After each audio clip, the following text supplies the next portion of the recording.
আমার স্বামী আমাকে প্রায়ই একটা কথা বলে থাকে, "সারাদিন তুমি বাড়িতে কি কাজ করো? ওই তো দুটো রান্না করো আর খেয়ে-দেয়ে ঘুমিয়ে পড়ো।" আজকে তার উদ্দেশ্যেই একটা কথা বলতে চাই। যখন আমি সকালবেলা রান্না করতেছি, তার একটু পরেই রান্না করতে, করতেই আমার দেওর ডিম নিয়ে চলে এসেছে। তার জন্য ৮ টা ডিম সেদ্ধ করে তাকে আবার খেতে-টেতে দিয়ে আমি এখানে রান্নাবান্না কমপ্লিট করে থালা-বাসন ধুয়ে যখন কমপ্লিট করে রেখে এসেছি, একটু পরেই দেখি আমার হাসব্যান্ড আবার ব্যাগ ভর্তি করে মাছ নিয়ে চলে এসেছে। মাছগুলো আবার সে বাজার থেকে কেটে পর্যন্ত আনেনি। এখন তাহলে মাছের পিছনে আমার কত টাইম দিতে হবে? এদিকে ২-৩ ঘন্টা ধরে রান্নাটা কমপ্লিট করার পরে সবেমাত্র থালা বাসনগুলো ধুয়ে রেখে এখনো পর্যন্ত কলপাড় থেকে যেতে পারিনি। সঙ্গে, সঙ্গে আবার এখানে মাছও নিয়ে চলে এসছে। আর এত বড়, বড় যে মাছগুলো ছিল আমি কাটবো কিভাবে সেটাই ভাবতেছি। এদিকে ছেলেটাও আমার সঙ্গে, সঙ্গে চলে এসেছে। বাবা-মা না থাকলে কাছে, শ্বশুর-শাশুড়ি না থাকলে ছেলে-মেয়েগুলোকে নিয়ে এইভাবেই কাজ করতে হয়। আমি সকাল থেকে রাত পর্যন্ত যতগুলোই কাজ করি না কেন সবগুলো কাজের ভিতরে আমার ছেলে আমার সাথে থাকবেই। হয়তো সে ক্যামেরার সামনে তাকে দেখা যায় না, কারণ আমি এই রিলেটেড কখনো ভিডিও করি না যে আমি আমাদের নিজেদের ব্লগ করব। তাই জন্য আমি আমার ছেলেকে তেমন একটা দেখাই না।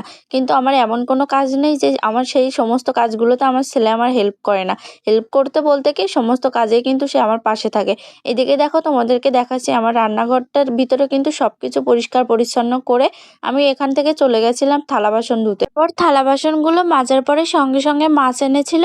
মাছগুলো আবার কেটে-কুটে ধুয়ে নিয়ে আস্তে, আস্তে প্রায় ১.৫-২ ঘন্টা মতো টাইম লেগে গেছে। ছাই হলে একটু তাড়াতাড়ি হয়ে যায়, কিন্তু ছাই ছাড়া এরকম মাছ কাটতে গেলে এমনিই তেলাপিয়া মাছ অনেকটা বেশি তেলা, তেলা হয়ে থাকে, তাই কাটতে অনেকটা বেশি টাইম লেগেছে। এদিকে দেখো আমার ছেলে দুধটা এখনো পর্যন্ত জাল দিতে পারিনি। কারণ আমি যখন মাছ কাটতেছিলাম তখনই আমাদের সেই দুধের ওয়ালা যে কাকুটা আছে ওই কাকুটা দুধটা দিয়ে চলে গেছিলো। তারপরে আমার হাসব্যান্ড এখানে রেখে দিয়েছিল, আমি তারপরে এসে আবার জালে বসিয়ে দিয়েছি। এটা করতে, করতে এদিকে আবার মাছগুলোকে ফ্রিজে রাখবো বলে আবার এখানে কৌটোর ডিব্বা ভরে, ভরে রাখতেছি। কারণ আমি এভাবেই মাছ ফ্রিজে রাখি। আমার কাছে মনে হয় এরকম ডিব্বা করে, করে রাখলেই অনেকটা বেশি সুবিধা হয়।